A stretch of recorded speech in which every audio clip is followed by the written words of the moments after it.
अस्सलामुअलैकुम। Welcome back to my channel code with Salman. HTML playlist की ये है हमारी थर्ड वीडियो जिसमें हम देखेंगे हेडिंग टैग्स और पैराग्राफ टैग्स। जैसा कि हमने अपनी फर्स्ट वीडियो में इंट्रोडक्शन टू HTML देखा था, सेकंड वीडियो में हमने बेसिक वेब पेज बनाया था जिसमें हमने बेसिक स्ट्रक्चर ऑफ HTML देखा था। अब हम स्टार्ट करते हैं अपनी थर्ड वीडियो के मेन टॉपिक्स जो कि हेडिंग और पैराग्राफ हैं, और प्रैक्टिकल वाइज इसको इम्प्लीमेंट भी करते हैं।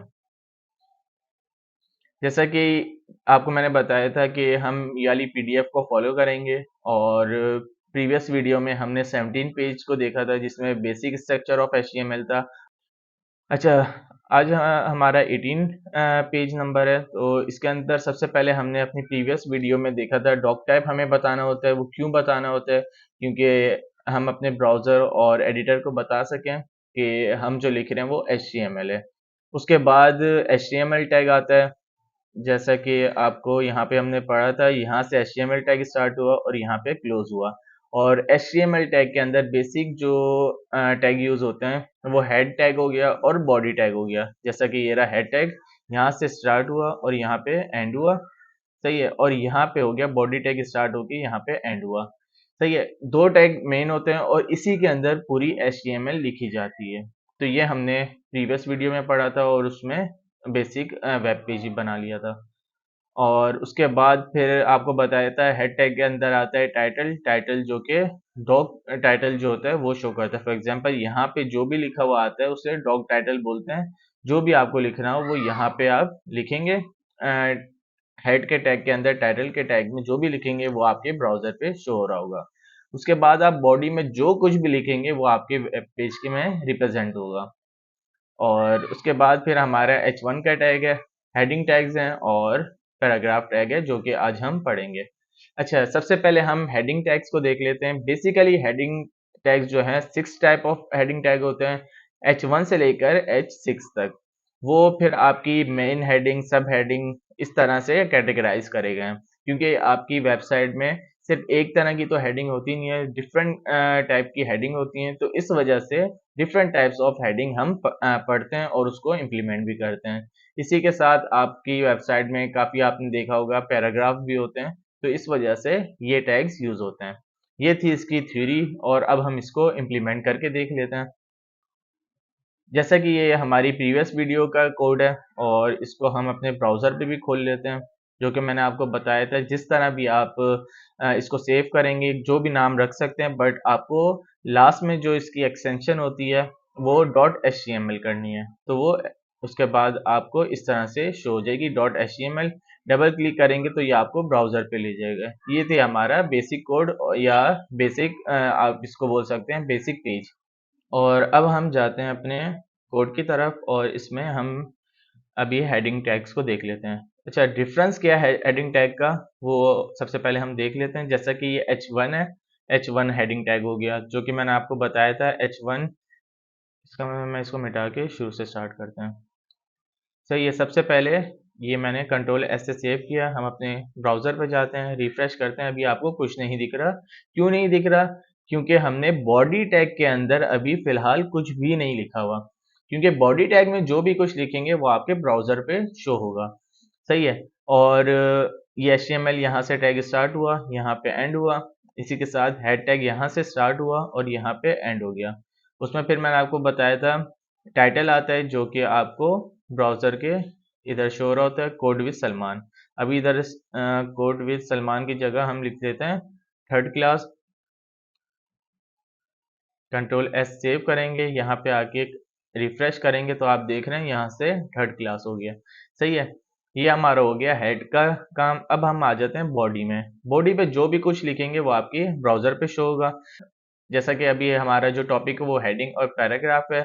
सबसे पहले हमने हेडिंग्स देखनी है, तो हेडिंग को लेके चलना है। अच्छा, मैं बार बार रिपीट और बिल्कुल बेसिक से इसलिए लेके चल रहा हूँ क्योंकि जो भी बिगनर्स होंगे उनके लिए बार बार रिपीट करने का मकसद ये होता है कि उनके माइंड में बैठ जाए ये चीज़। इसलिए मैं बार बार रिपीट कर रहा हूँ ताकि आपके कॉन्सेप्ट भी क्लियर रहें और आपके माइंड में एक चीज़ बैठ जाए, ये चीज़ हम क्यों यूज़ करते हैं और इसका क्या इम्पैक्ट पड़ता है अपनी वेबसाइट पे, सही है। तो बैक करते हैं। इधर मैंने H1 का टैग खोला और यहाँ पे मैंने आपको बताया था स्लैश लगाने से हमारा जो जो भी टैग होगा वो क्लोज हो जाता है। तो ये होता है हमारा h1 का टैग। इसके अंदर हम जो भी कुछ लिखेंगे वो फिर उधर शो होगा। तो सबसे पहले मैंने क्या कर दिया, हेडिंग 1। सही है, कंट्रोल एस सेव किया, मैं इधर जाता हूँ, रिफ्रेश करता हूँ, ये मेरी हेडिंग 1 आ गई। ये हेडिंग 1 जो हमारी मेन हेडिंग होती है, जो भी बैनर पे हेडिंग रखते हैं वो हम H1 से रखते हैं क्योंकि एसईओ में हमें नीड पड़ती है। तो इसलिए वो आगे जाके हम देख लेंगे, बट आपको ये बेसिक बता रहा था, ये एसईओ के लिए भी यूज होती है H1। सही है, ये हमारे आ गया हेडिंग H1। फिर आ जाती है सेकंड टाइप ऑफ हेडिंग, उसको हम बोलते हैं H2। इसी का मैंने टैग H1 था ऊपर का, नीचे H2 हो गया और स्पेस दिया, फिर इसको क्लोज कर दिया। सही है, ये हो गया हमारा H2। इसके अंदर हम कुछ भी लिखेंगे वो हमारी सब हेडिंग के तौर पे शो होगा।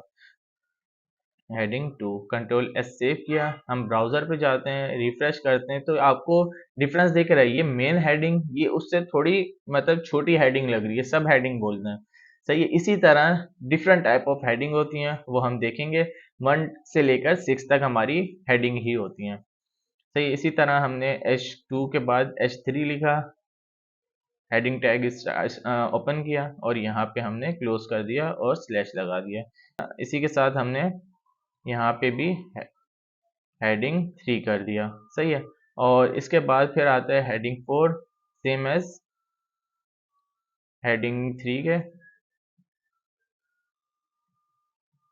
और इसके अंदर भी हमने लिख दिया हेडिंग 04। और यहाँ से मैंने अभी कॉपी कर लेता हूँ ताकि हमारा टाइम सेव हो। हेडिंग 4 और यहाँ पे मैंने हेडिंग 5 कर दिया।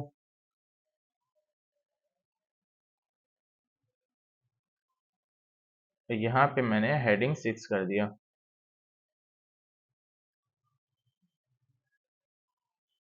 तो इधर से आपको डिफरेंस पता लग जाएगा कि इन हेडिंग्स में हमें डिफरेंट टाइप ऑफ हेडिंग क्यों मिलनी है, एक ही यूज़ कर लें। लेकिन नहीं, इसका यूज़ आपको दिखेगा भी। जब हम अपने ब्राउज़र पे जाएंगे, इसको रिफ्रेश करेंगे, तो आपको डिफरेंस साफ साफ दिख रहा होगा कि ये हेडिंग 1 है, तो इसका साइज आपको प्रोमिनेंट दिख रहा है कि ये बड़ी हेडिंग है। इसी की तरह अगर हम डायरेक्ट 6 पे जाएं तो ये बहुत स्मॉल हेडिंग दिखेगी, जो कि हम इसको इंस्पेक्ट एलिमेंट से भी जाके देखते हैं। इंस्पेक्ट एलिमेंट अभी आपको नहीं सीखना है, आपको जस्ट हेडिंग का देखना है। ये आगे जब जाएंगे तो इंस्पेक्ट एलिमेंट यूज करना भी सिखाऊंगा। जैसा कि आपको यहाँ दिख रहा होगा, ये आ गई हमारी हेडिंग 1। यहाँ पे मैं होवर कर रहा हूँ तो इसको ये हाईलाइट कर रहा है। तो सही है, हेडिंग 1 ये है, और हेडिंग 6 पे जाएंगे तो ये आपको यहाँ पे दिख रही है। तो आपको डिफरेंस पता लग रहा है कि हेडिंग 1 कितनी बड़ी है और हेडिंग 6 पे जाएंगे तो कितना डिफरेंस दिख रहा है। इसी की तरह ये हेडिंग 2 हो गई। अगर हेडिंग 1 को हेडिंग 2 से कंपेयर करेंगे तो भी डिफरेंस आपको दिखेगा। इसी की तरह फिर अगर हम 3 से 4 को कंपेयर करेंगे तब भी हमें डिफरेंस दिखेगा। तो ये बेसिक होती है हेडिंग जो कि हम अपनी वेबसाइट में यूज़ करते हैं। ये आपको हेडिंग का कॉन्सेप्ट पता लग गया। अच्छा, हेडिंग जो है ज़्यादा बड़ी नहीं होती, और अगर हमें कुछ जैसा कि आपने देखा होगा, पैराग्राफ बहुत मल्टीपल लाइंस के होते हैं, तो उसके लिए पैराग्राफ होते हैं, और पैराग्राफ का आपने देखा होगा वो इतना बहुत बड़ा होता है लेकिन साइज में समझे नॉर्मल होता है। ठीक है, तो उसके लिए जो टैग यूज होते हैं वो पैराग्राफ है। तो अगर अब हम देखते हैं कि पैराग्राफ टैग कैसा होता है। मैंने इधर नेक्स्ट लाइन में गए, और इसका पैराग्राफ पी से स्टार्ट होता है, तो हमने जस्ट पी का टैग यूज होता है। इधर हमने ओपन किया और यहाँ पे हमने क्लोज कर दिया, और इधर हमने कर दिया क्या, पैराग्राफ। अब हम जाके देखेंगे तो आपको H6 से भी छोटी जो चीज दिखेगी वो पैराग्राफ होता है। तो ये आप देख रहे हैं, ये आपको बोल्ड थोड़ा, जैसे फॉन्ट वेट बोलते हैं बोल्ड, वो थोड़ा मोटा आपको दिख रहा है, बट इसकी तरफ देखें तो बहुत लाइट है, जो कि पैराग्राफ बोला जाता है। और आपको मैं थोड़ा इसमें पैराग्राफ कितना ज़्यादा होता है वो देख लें। हम यहाँ से डमी टेक्स्ट निकाल लेते हैं। यहाँ से मैंने कंट्रोल सी से कॉपी किया और इधर आके पैराग्राफ के बीच में यहाँ पे पेस्ट कर दिया, कंट्रोल एस से सेव किया, और हम अपनी वेबसाइट में गए, तो यहाँ से हमने रिफ्रेश किया तो आपको दिख रहा है कि ये आ गया हमारा पैराग्राफ। सही है, तो ये था हमारा आज का टॉपिक। अच्छा, सबसे पहले हमने अपनी प्रीवियस जो क्लास में पढ़ा था वो हमने रिपीट किया। उसके बाद फिर हमने अपना मूव किया हेडिंग की तरफ और उसके यूजेस देखे, जैसे H1 जो है बेसिक जो यूज़ है उसका वो एसईओ से रिलेटेड है, और बाकी भी हेडिंग्स हैं। और क्योंकि हमें डिफरेंट टाइप ऑफ हेडिंग इसलिए दी हुई हैं क्योंकि वेबसाइट में एक तरह की हेडिंग नहीं होती है। आप जब वेबसाइट प्रोफेशनल इंशाल्लाह जब बन जाएंगे तो आपको डिफरेंट किस्म की हेडिंग की यूज़ होती है, तो इस वजह से हमें 6 टाइप ऑफ हेडिंग प्रोवाइड की गई हैं। उसके बाद फिर हमने पैराग्राफ देखा, और पैराग्राफ में कैसे टैग यूज़ होते हैं और इसके अंदर कितना कंटेंट आ सकता है, कंटेंट मल्टीपल लाइंस आ सकती हैं। तो ये था हमारा आज का टॉपिक, और उम्मीद करता हूँ आपको ये वीडियो समझ आ गई होगी और पसंद भी आई होगी। और अगर आपको ये वीडियो पसंद आई हो तो पेज को सब्सक्राइब कर लें और अपने फ्रेंड्स के साथ शेयर करें, क्योंकि फ्यूचर जो है वो फ्रीलांसिंग है, और आप फ्रीलांसिंग में अच्छी अमाउंट अर्न करना चाहते हैं डॉलर्स में, तो आपको ये चीज़ें सीखना पड़ेंगी। तो इसी के साथ हम वीडियो एंड करते हैं, फिर मिलते हैं अपनी नेक्स्ट वीडियो में। तब तक के लिए अल्लाह हाफिज़।